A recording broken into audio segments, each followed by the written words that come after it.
Kita telah mengenal dan telah percaya akan kasih Allah kepada kita.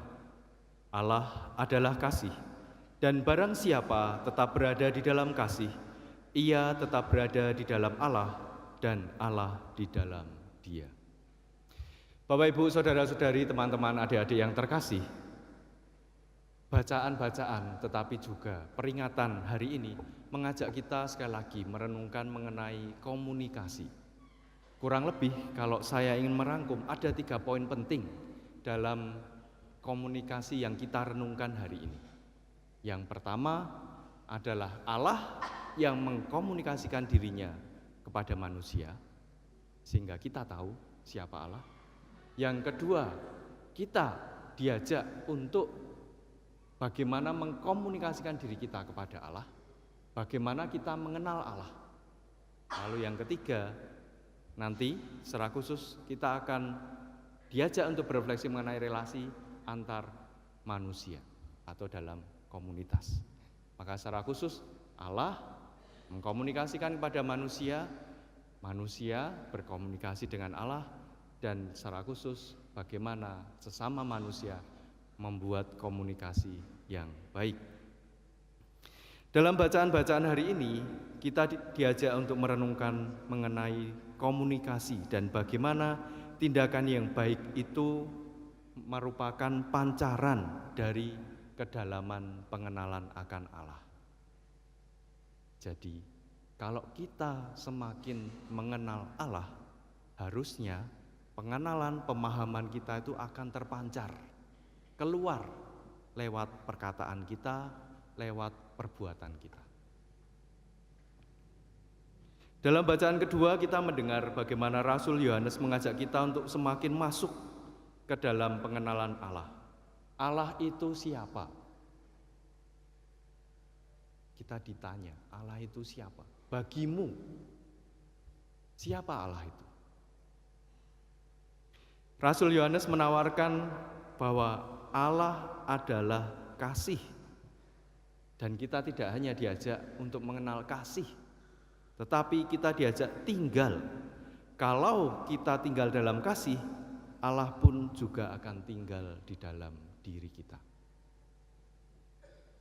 Tentu pertanyaan yang masih sering muncul, Romo, bagaimana kita dapat mengenal Allah? Yesus dalam bacaan Injil mengatakan kepada kita, firman Allah telah disampaikan dan diberikan kepada kita manusia. Kurang baik apa? Allah yang pengen dikenal ini sudah memberikan jalan, memberikan cara. Mengenal Allah lewat firman.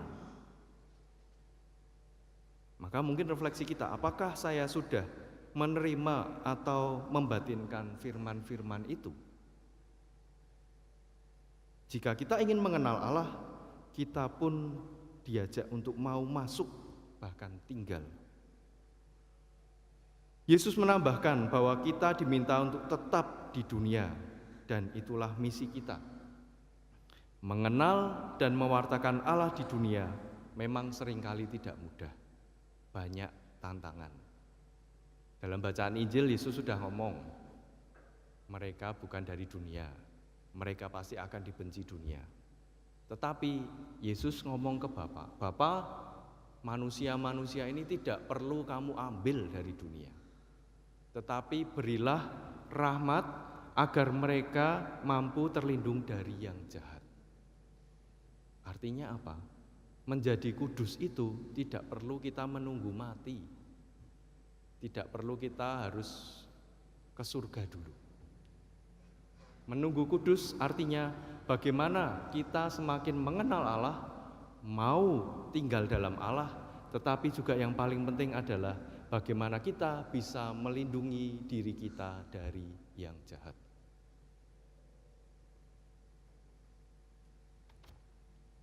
Pada zaman ini tentu ada kesulitan besar dalam pengenalan akan Allah, yaitu kebisingan dan kedangkalan.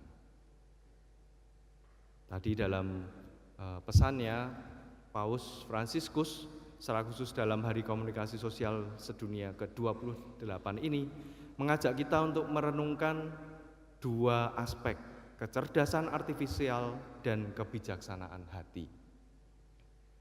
Kecerdasan artifisial sudah kita rasakan, kita menjadi lebih mudah dalam banyak hal. Bahkan secara khusus kita bisa melihat bagaimana teknologi itu bisa menciptakan banyak hal baru. Aplikasi-aplikasi baru. Pesan makanan tinggal pencet, tidak perlu jauh-jauh ke warung gitu ya. Mau pergi kemana tinggal pencet, tidak perlu jauh-jauh atau bahkan berjalan harus naik transportasi umum.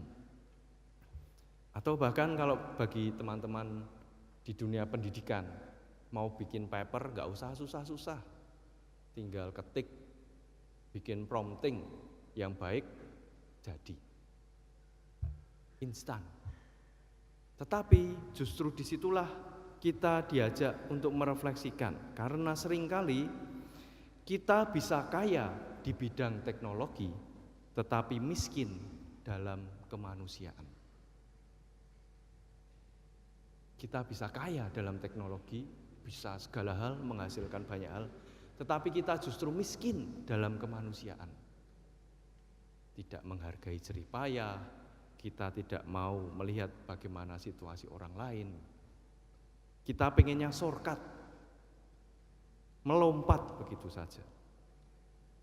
Paus mengajak kita untuk menyadari bahwa setiap individu memiliki kesadaran untuk bertanggung jawab atas penggunaan dan pengembangan berbagai bentuk komunikasi seiring berkembangnya teknologi dan kecerdasan artifisial zaman sekarang. Maka saya kira pesannya Yesus itu cukup relevan.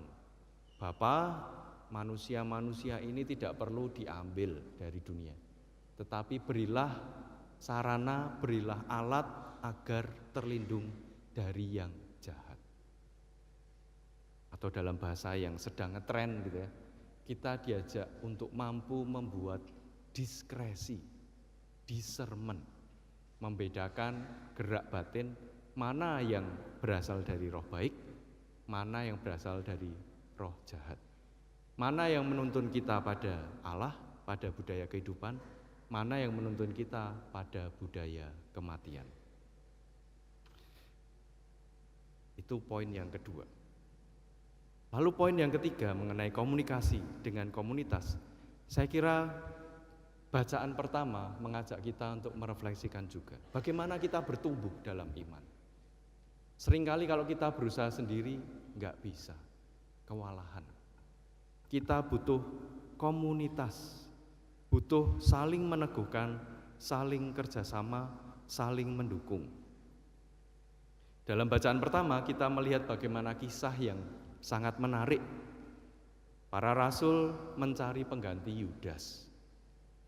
Caranya tidak langsung main kuasa, tetapi mari kita pilih kandidat, kita doakan, lalu akhirnya kita cari bagaimana Allah berkata, meskipun lewat kopioan gitu ya, membuang undi. Siapakah komunitas kita? Apa peran mereka terhadap kita? Apa peran saya terhadap mereka? Selama aku bersama mereka, apakah aku mewartakan pengenalan Allah yang dalam? Atau sebaliknya, aku mewartakan budaya kematian yang membawa pada kehancuran. Maka saudara-saudari, teman-teman yang terkasih, di Hari Komunikasi Sosial ini, kurang lebih 3 poin yang saya tawarkan di awal tadi, mengajak kita untuk terus merefleksikan cara berkomunikasi kita. Cara kita mengenal Allah yang telah mewahyukan dirinya, cara kita menyampaikan diri kita kepada Allah, tetapi juga yang ketiga adalah cara kita berkomunikasi pada komunitas kita. Mari kita mohon agar kita semakin mampu membangun komunikasi yang sungguh-sungguh membangun, sungguh-sungguh memberi harapan, dan juga mengantar sesama kita pada Allah sendiri. Amin.